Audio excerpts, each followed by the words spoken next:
Welcome to Learnino. ശതമാനവുമായി ബന്ധപ്പെട്ട കുറച്ച് ചോദ്യങ്ങൾ നോക്കാം.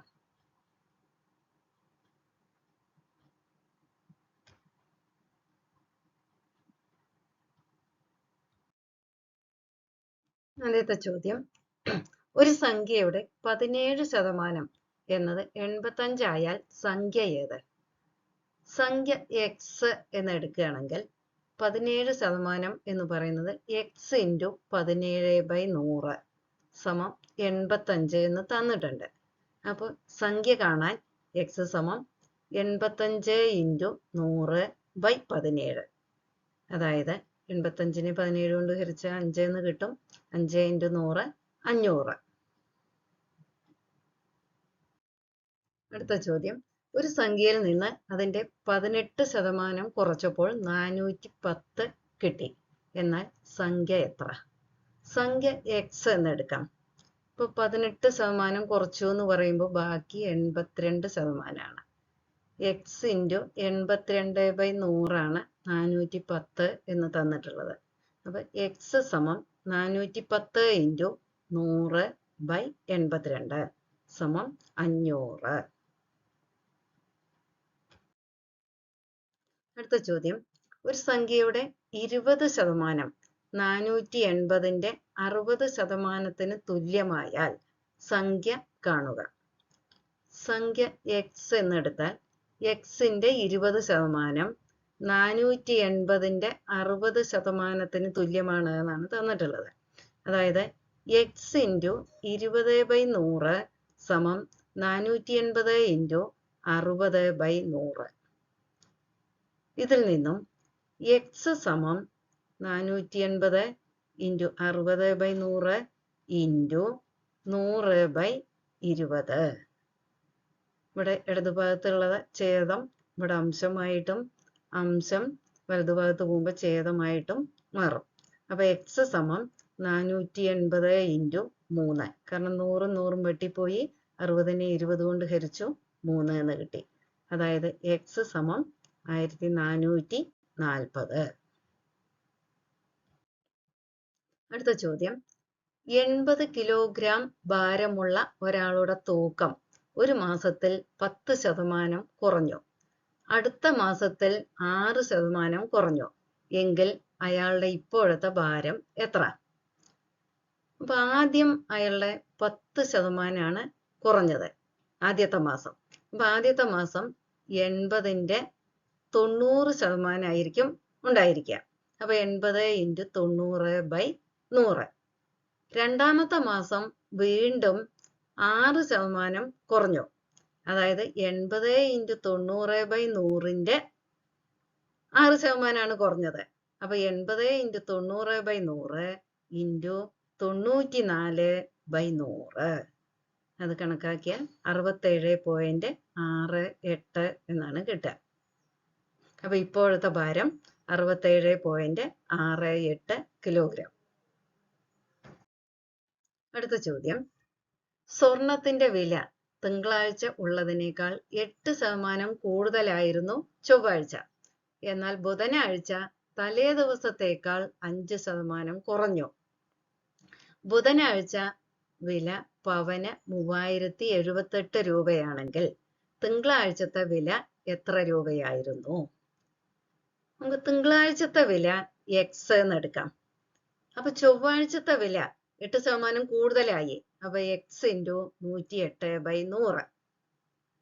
ബുധനാഴ്ചത്തെ വില വീണ്ടും 5% കുറയുകയാണ് ചെയ്തത്. അപ്പൊ എക്സ് ഇൻറ്റു 108/100 ഇൻറ്റു 95/100. ഈ വില 3078 എന്ന് തന്നിട്ടുണ്ട്. അപ്പൊ എക്സ് ഇൻറ്റു 108/100 ഇൻറ്റു 95/100 സമം 3078. ഇതിൽ നിന്നും എക്സ് കണ്ടുപിടിക്കാൻ 3078 ഇൻറ്റു 100/108 ഇൻറ്റു 100/95 സമം 3000 രൂപ എന്ന് കിട്ടും. അടുത്ത ചോദ്യം, രണ്ട് സംഖ്യകൾ മൂന്നാമത്തെ സംഖ്യയേക്കാൾ യഥാക്രമം 20%, 50% കൂടുതലാണെങ്കിൽ ആദ്യ രണ്ട് സംഖ്യകൾ തമ്മിലുള്ള അനുപാതം എന്താണ്? അപ്പൊ മൂന്നാമത്തെ നമ്പർ ആണ് നമുക്ക് എക്സ് എന്ന് എടുക്കാം. മൂന്നാമത്തെ സംഖ്യയുടെ 120/100, അതായത് 20% കൂടുതലാണ്. ഈസ്റ്റു മൂന്നാമത്തെ സംഖ്യയുടെ 150/100, അതായത് 50% കൂടുതലാണ്. ഇതാണ് അംശബന്ധമായിട്ട് വരിക. അപ്പൊ ഇവിടെ നമുക്കിതിനെ ചെറുതാക്കി കഴിഞ്ഞാൽ 6x/5 ഈസ്റ്റു 3x/2. ഇതിനെ ഇവിടെ വെട്ടിക്കുറച്ചതാണ്. അപ്പൊ നമുക്ക് കിട്ടുന്നത് 2 × 6x is to 5 × 3x, 12x is to 15x, അതായത് 4:5 എന്ന് കിട്ടും. ഇവിടെ വെട്ടി ചുരുക്കി അനുപാത രൂപത്തിൽ എഴുതിയതാണ്.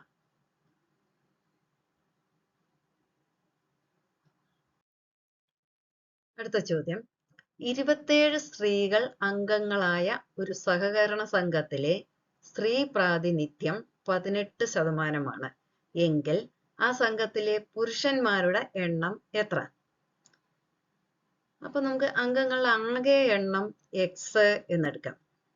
അപ്പൊ എക്സിന്റെ 18% സ്ത്രീകളാണ്. അപ്പൊ x × 18/100 = 27.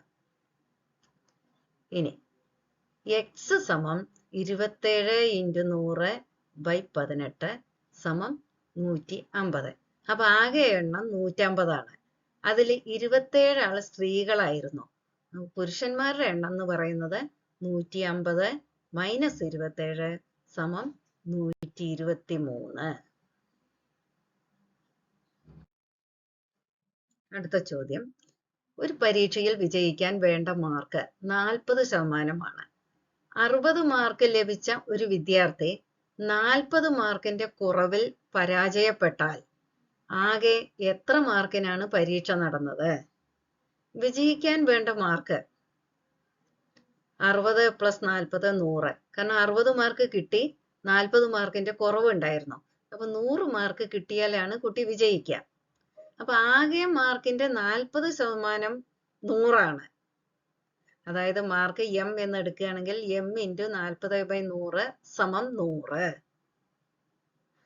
അപ്പൊ ആകെ മാർക്ക് 100 × 100/40 = 250. അടുത്ത ചോദ്യം, ഒരു പരീക്ഷ എഴുതിയ 260 വിദ്യാർത്ഥികളിൽ 91 പേർ തോറ്റു എങ്കിൽ വിജയ ശതമാനം എത്ര? വിജയിച്ചവരുടെ എണ്ണം 260 - 91 = 169. വിജയ ശതമാനം 169/260 × 100 = 65%. ഇനി അതല്ലെങ്കിൽ തോറ്റവരുടെ ശതമാനം എന്ന് പറയുന്നത് 91 പേരാണ് തോറ്റത്. ആകെ 260 കുട്ടികളാണ്. അപ്പൊ 91/260 × 100 = 35% തോറ്റവര്. അങ്ങനെയാണെങ്കിൽ വിജയ ശതമാനം എന്ന് പറയുന്നത് 100 - 35 65%.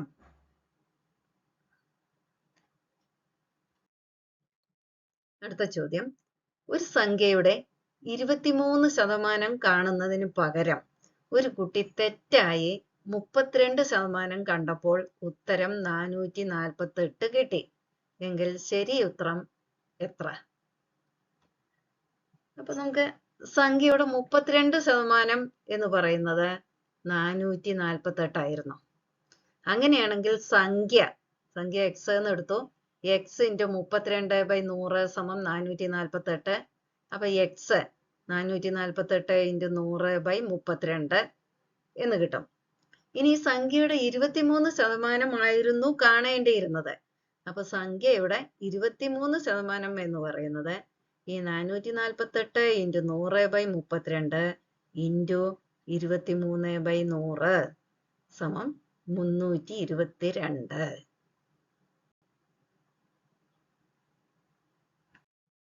അടുത്ത ചോദ്യം, ഒരു പരീക്ഷയിൽ രാജുവിന് 455 മാർക്ക് കിട്ടി. രാമുവിന് 378 മാർക്കാണ് കിട്ടിയത്. ഇത് 54% ആയാൽ രാജുവിന് കിട്ടിയത് എത്ര ശതമാനം മാർക്കാണ്? അപ്പൊ ആദ്യം നമുക്ക് രാമുവിന് കിട്ടിയത് 378 മാർക്കാണ്. ഇത് 54% ആണ് എന്ന് പറഞ്ഞിട്ടുണ്ട്. അപ്പോൾ മാർക്ക് എക്സ് ആണെങ്കിൽ എക്സ് ഇൻറ്റു 54/100 സമം 378 ആണ്. ഇതിൽ നിന്നും ആകെ മാർക്ക് എക്സ് നമുക്ക് കണ്ടുപിടിക്കാം. 378 ഇൻറ്റു 100/54. ഇനി രാജുവിന് 455 മാർക്കാണ് കിട്ടിയത്. അത് എത്ര ശതമാനമാണ് എന്നറിയാൻ 455 ആകെ മാർക്ക്, അതായത് 378 ഇൻറ്റു 100/54 ഇൻറ്റു 100 സമം 455 ഇൻറ്റു 54/378 ഇൻറ്റു 100 ഇൻറ്റു 100 ശതമാനമാക്കാൻ വേണ്ടിയിട്ട്. അപ്പൊ 455 മാർക്ക് എന്ന് പറയുന്നത് 65% മാർക്കാണ്. അടുത്ത ചോദ്യം. ഒരാൾ തന്റെ പ്രതിമാസ വരുമാനമായ 5000 രൂപയുടെ 80% ചെലവാക്കുന്നു. എന്നാൽ അയാളുടെ പ്രതിമാസ സമ്പാദ്യം എത്ര രൂപ? അപ്പോൾ ചെലവാക്കിയ തുക 5000 രൂപയുടെ 80%. അപ്പൊ 5000 രൂപ ഇൻറ്റു 80/100 എന്ന് പറയുന്നത് 4000 രൂപയാണ്. അപ്പൊ ആകെ സമ്പാദ്യം 5000. 5000ത്തിൽ നിന്ന് 4000 കുറച്ചാൽ 1000 രൂപ. ഇനി അതല്ലെങ്കിൽ മറ്റൊരു രീതിയിൽ കാണാം. ആകെ 80% ചെലവാക്കുന്നത്, ബാക്കി 20% സമ്പാദ്യം. അപ്പൊ 5000 ഇൻറ്റു 20/100 സമം 1000. ഈ രീതിയിലും കണ്ടുപിടിക്കാം. അടുത്ത ചോദ്യം. ഒരു ഗ്രാമത്തിലെ ജനസംഖ്യ 7% വർദ്ധിച്ചു. മുൻപ് ഈ ഗ്രാമത്തിൽ 18,500 പേരാണ് ഉണ്ടായിരുന്നതെങ്കിൽ ഇപ്പോൾ അവിടെ എത്ര പേർ ഉണ്ടായിരിക്കാം? 7% വർദ്ധിച്ചത്. അതായത് 18,500ന്റെ 7%. 18,500 ഇൻറ്റു 7/100 സമം 1295. അപ്പൊ ഇത്രയും പേര് വർദ്ധിച്ചു. അപ്പൊ ഇപ്പോഴത്തെ ജനസംഖ്യ എന്ന് പറയുന്നത് 18,500 പ്ലസ് 1295 സമം 19,795. ഇനി അതല്ലെങ്കിൽ മറ്റൊരു രീതിയിലും ഇത് കാണാം. കാരണം 7% വർദ്ധിച്ചത്. അതായത് 18,500ന്റെ 107%. 18,500 ഇൻറ്റു 107/100 സമം 19,795. ഇങ്ങനെ ഡയറക്റ്റ് ആയിട്ടും കണ്ടുപിടിക്കാം. അടുത്ത ചോദ്യം. ഒരു ചതുരത്തിന്റെ നീളവും വീതിയും 10% കുറച്ചാൽ വിസ്തീർണം എത്ര ശതമാനം കുറയും? അപ്പൊ ആകെ വിസ്തീർണം എന്ന് പറയുന്നത് ചതുരത്തിന്റെ വിസ്തീർണം നീളം ഇൻറ്റു വീതിയാണ്. നീളം 10% കുറച്ചു. അപ്പൊ 100 മൈനസ് 10. വീതിയും 10% കുറച്ചു. 100 മൈനസ് 10. ഇനി ശതമാനം കണക്കാക്കാൻ വേണ്ടി ബൈ 100. 90 ഇൻറ്റു 90/100 സമം 81. 81% വിസ്തീർണമാണ് ഉണ്ടാവുക. അപ്പൊ എത്ര കുറയും എന്നാണ് ചോദ്യം. 100 മൈനസ് 81 സമം 19. 19% കുറയുക.